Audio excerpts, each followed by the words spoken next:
played a pivotal role in shaping India's air power doctrine for the future.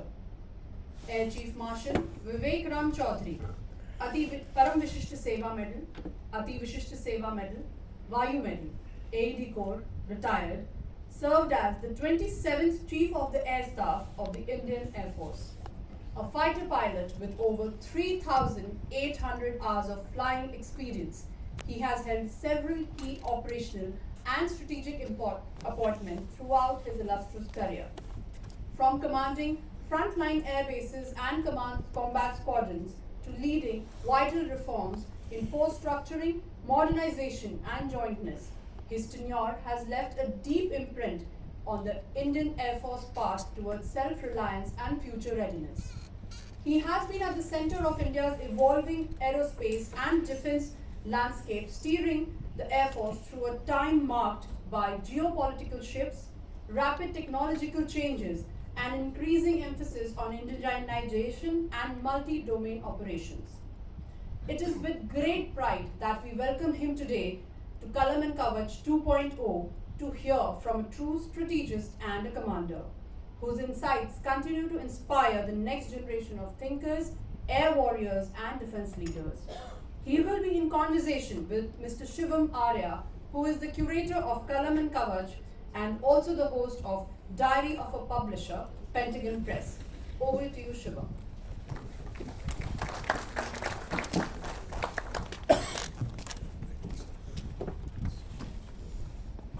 To the second edition of Kalam and Kavach. The underlying theme this year is securing India's rise through defense reforms. While we are seeing a lot of change in the geopolitical landscape, especially in our neighborhood, it is more important than ever to have a dialogue on the year of defense reforms. That is why our Honorable Raksha Mantri Shri Rajnath Singh ji suggested this year to be the year of defense reforms. We at Kalam and Kavach believe that change begins with a dialogue, and that is why we are here to bring the defense ecosystem together to have that dialogue. The agenda is threefold. The first session is focused on emerging technology and new age warfare, AI, quantum space, cyber, and drone warfare. Second session is about Atmanirbharta and self-reliance in defense manufacturing. And the third session binds the first two sessions together, which is on acquisitions and how we can streamline the current defense acquisition procedure. So without further ado, I'm going to have a conversation with Sir, and yes.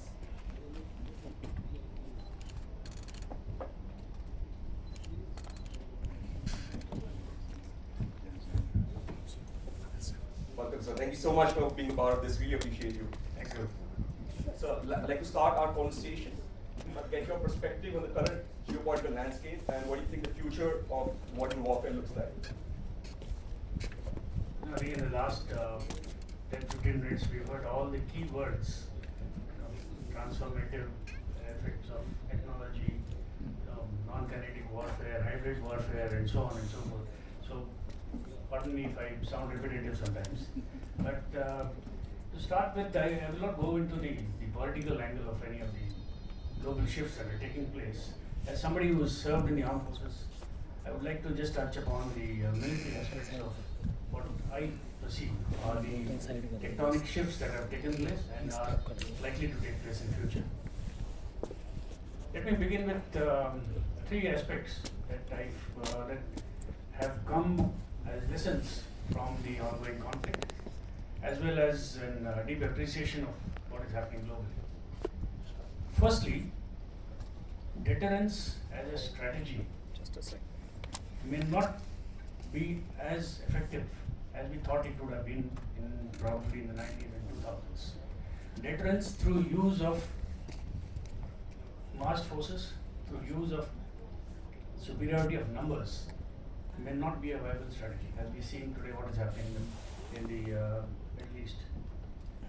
So newer ways of deterring the adversaries have to be continuously evolved. So sheer numbers, sheer advantage of asymmetry of numbers will not suffice in future. The second aspect is what I would call the changing centers of gravity. You know, the center of gravity was very well defined by John Warden in the late 80s when he propounded what was called the 5 rings theory. They were called Walton's rings. And the center of gravity at that time, probably during the Gulf War, was the Revolutionary Guard of Saddam Hussein. That was the center of gravity. So they said if you hit the center of gravity, then the war is won. So military leadership remained at the center of gravity for many years. And our focus in our planning has always been to strike the center of gravity of the adversary. Today, I would say it is not a very well defined element, the center of gravity. It can range from your networks to information to data. So finally, what I'm coming to, I think we've got a session after this, is data centricity. So data is going to be the center of gravity. And that is, the earlier we realize this, the better it is for people in the armed forces. The next issue is, of course, you mentioned about the new emerging domains of warfare, multi-domain and so on. I will not labor on that. Suffice it to say that history will not be kind to people who have not been fluent in technology, particularly senior military leaders. If they do not gain immediate knowledge, like what General Vipul Singhal had also mentioned, not just superficial knowledge, in-depth knowledge of technology, we will pay a huge price for it in future.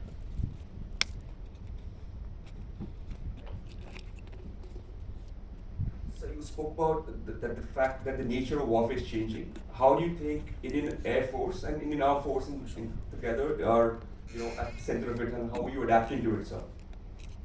Yeah, let me just correct you. It is not the nature of warfare that remains more or less standard.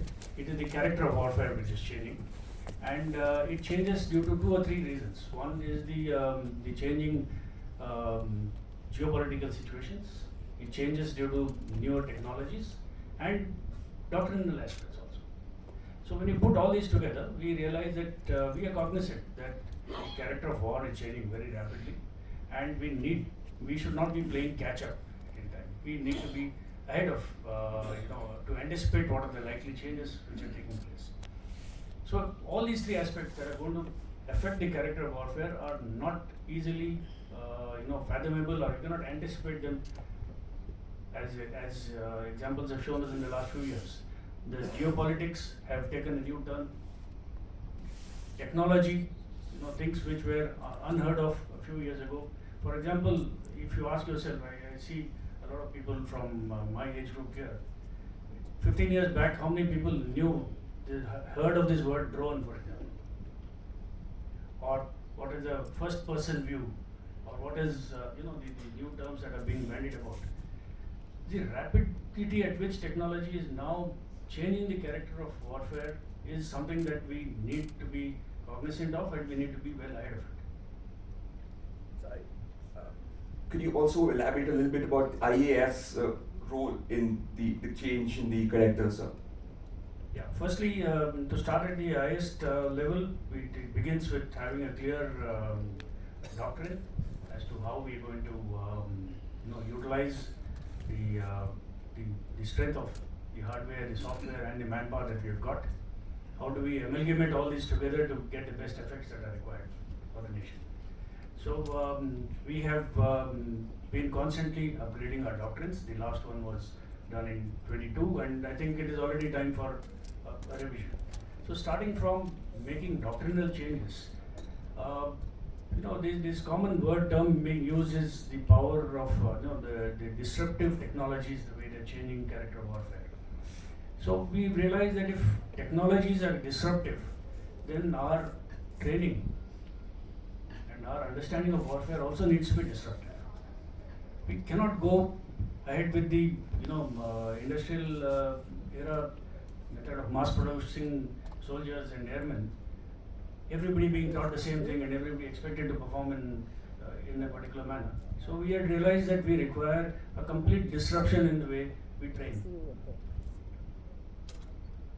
Here we capitalize on the capabilities of AI to a very large extent to be able to see what are the needs of individuals, how we can tailor the training programs for individuals, and how we can save overall time in training. For example, if I have already got a highly qualified somebody an IT wizard, then I need not be spending so much time in teaching him things about networks or IT. I can spend the time teaching him something else. So curated programs with the help of AI have actually disrupted the way we train in the Air Force in particular. Air power, it's an aerospace power. And we see that after the change in the doctrine that you mentioned. Do you think that the new doctrine in aerospace power is more like an upgrade, or what are your thoughts on the fact that we have an aerospace doctrine now? No, the Air Force doctrine predominantly is talking about the roles and characteristics of air power and how best we can capitalize on the characteristics of air power. For example, speed, lethality, accuracy, precision, flexibility. There are so many characteristics. So it enunciates how best we can capitalize on these. I would not like to go into the domain of doctrinal issues of aerospace, because at the CDS it just announced a few days back a new doctrine for space is going to be released. So I suppose that will cover the aspect of the space. You spoke about the CDS's speech on the doctrine. He also mentioned about the 52 satellites for defense that is required. Your take on the fact that we are setting ourselves to get 52 satellites for defense? This actually was the need of the hour for many years now. It is never too late though. 52 satellites, by the time the last one is launched, it will be time to launch another 100 maybe. So space being one of the newer domains of warfare, we need to understand the way our adversaries have growing asymmetry in the space power, and the ability to affect the way you conduct warfare through space is something that everybody realizes, and 52 in the next 10 years may not be enough at all. Sir, you've been in the center of things for a very long time. I would love your comments on the Honorable Raksha Mantri Rajnath Singh Ji's vision on 2025 to be the year of reforms. Since we are the subject of that today, can I have some comments from you? Yeah, so reforms are something which are always, underway most of the time. Sometimes they're not openly publicized. By declaring a year of reforms, now what will happen is that a lot of things will be out in the open, in the public domain. So things will be more visible to the media and to everybody else as to what exactly, in what manner the armed forces are reforming. But mind you, it is we've never been static in our thought process or in our the way we work. We've always been reforming. We've always been transforming in small ways. Okay, what is required sometimes is a push to reform a little faster, and probably declaring it as a year of reforms will make it happen much faster. So we overcome certain lethargies of that existed in the past, because people like to be status quo. They don't want to change very rapidly. So probably declaring it as a year of reforms will accelerate the pace of reforms. Any particular reform that you think needs expedition in terms of operational ability, sir? I cannot pinpoint or one or two. Our focus, of course, like General Singhal mentioned, is on getting more jointness between the armed forces, in educating people about how multi-domain warfare is going to be the need to understand the nuances of multi-domain warfare and how each one plays an important role in that. Apart from that, to have more robust joint structures is the need of the hour. So it is work in progress, I suppose, and acceleration for this kind of reforms is always good. Air Chief AVSM sir has been quite vocal about the acquisition procedures and his take on the HAL's non-deliverance. Can I have some comments from you on it? I think he said it all. Some of it intentionally, some of it was captured in a private conversation. The point that we need to underscore is the necessity to accelerate defense production within our country. If we are talking about Atmanirbharta and ability to sustain our armed forces with homegrown products, then the capacities of our defense industries need to really go up in a logarithmic scale. So in a way, what he has said is absolutely correct. When we are expecting something from the industry, from the domestic industry, and they should live up to their expectations by delivering on time. So, since we need a lot of orders and we got to amp up our manufacturing, what do you think is the role of the private industry in terms of delivering with the IAF and the jet engines that we're missing at the moment?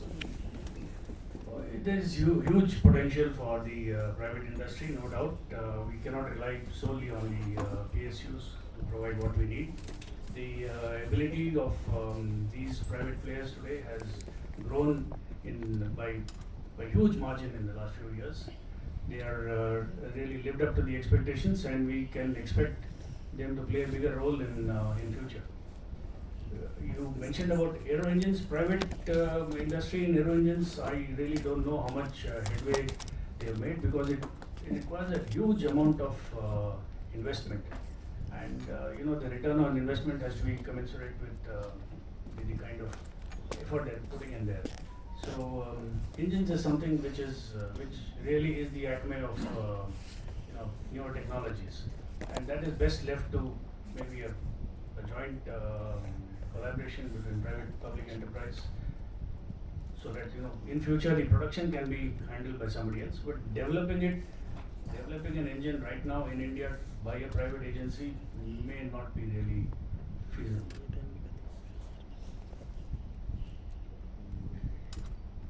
So I'm going to be closing our conversation, but with your permission, I'm going to allow questions from the audience. But before that, one question for you, sir. If there's any advice you would like to give to the next generation of military thinkers and air warriors, because you've been in the center of things for a very long time, and most important, of course, is to study. Like in lighter vein, I joined the National Defence Academy because somebody told me that you don't need to study anymore. Unfortunately, today I spent a long hours studying. My advice to the people, men, women in uniform, is to always remain abreast of what is happening. There is no end to expanding your knowledge, and in particular technology. So if you are not abreast of what is happening and the disruptive powers of these technologies, then you will get left behind. Very well said, sir. We will have 5 minutes for question and answer from the audience. Is there any questions? Sir. Hi, good morning. I'm Dr. Pawan Dubey. My question to you, sir, is with now increasing focus on AI and with the lethal combination of AI and quantum coming together, what kind of policy approaches should the Indian Defence Forces be actually now planning for? Do we now wait for the international doctrine to come in, which is going to take a long time? Shall we perpetuate Indian doctrine on AI plus quantum? What do we deal with? How do we deal with hybrid warfare and loss? Thanks. Like I mentioned, we are becoming more and more cognizant that the future of any conflict is going to be more data centric, with a huge role played by AI there. Initially, I think it will be a good start not to emulate somebody else's policies and doctrines, but to sketch out our own. And I think work is in progress towards making our own AI doctrine. I don't know whether it will be made public, but there are efforts on to formulate such kind of a policy. You have a question? Sir, thank you, Captain Arya from ADC. We are talking about defense reforms. There is a role that defense forces in the advanced world play in terms of AFRL, ONR, Army Research Laboratory. And now we are reforming even the Tri-Service Organization. China has got a Science and Technology Commission within CMC. So is there more involvement or similar structure applicable to India? That's it. Thank you. I can't agree with you more, Arang. Going by what, for example, DARPA has done in the USA, or what you mentioned about the Chinese efforts, definitely a lot of impetus comes to developing new technology from military requirements. And I think we have made a start, maybe a slow start, to set up, for example, in the Air Force itself, we have set up a new directorate for aerospace design.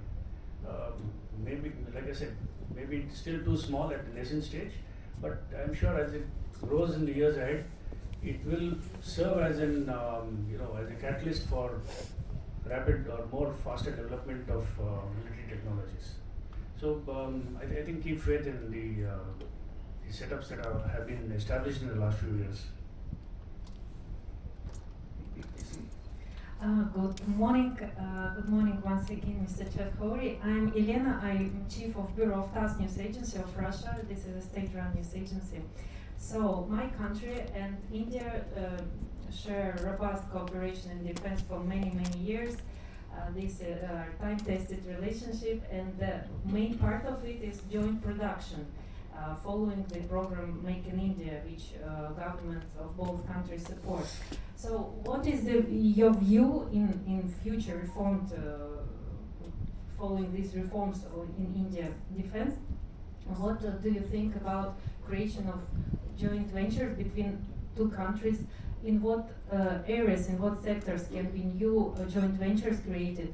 As we know, there are already bright examples, very successful examples like Kalashnikov production, BrahMos missiles production. So what else can be manufactured following the program Make in India by Russia and India? And also everyone, I think, who is here, at least on behalf of the audience, visited, participated in this Air India in Bangalore. Did you see Su-57 aircraft in the sky, which Russia brought? And what is your view on the production of this fifth generation fighter in India in cooperation with Russia? Thank you very much. Thank you. Now you're putting them in a fix. So let me divert your attention to tell you that, you mentioned my flying hours, 3,800 or so. Most of it has been on Russian fighter aircraft. So apart from that, you mentioned about the joint venture like BrahMos, which is a very successful venture. So we have to look at 3 or 4 areas of military cooperation which we've been having in the past. For example, the Sukhoi production unit, as well as the engines, the RE-33 and the AL-41 engines for the AL-31 engines for the Sukhoi 30 are already being made in India with transfer of technology. But what probably could be the way forward is a little more transfer of actual technology, not just manufacturing technology. So you have the transfer of technology such that even private players can capitalize on that and start building components for aero engines, airframe structures, missile systems, missile structures, and so on. So the scope is actually quite endless. It only depends on how much of actual transfer of technology is going to take place. Because you heard these words, I'm sure, Atmanirbhar Bharat. While we aspire to become self-reliant, we need the basic technology to be transferred initially, and thereafter then the production can be taken on within the country. And what about Su-57? Su-57. Unfortunately, I did not visit Aero India this year, Oh.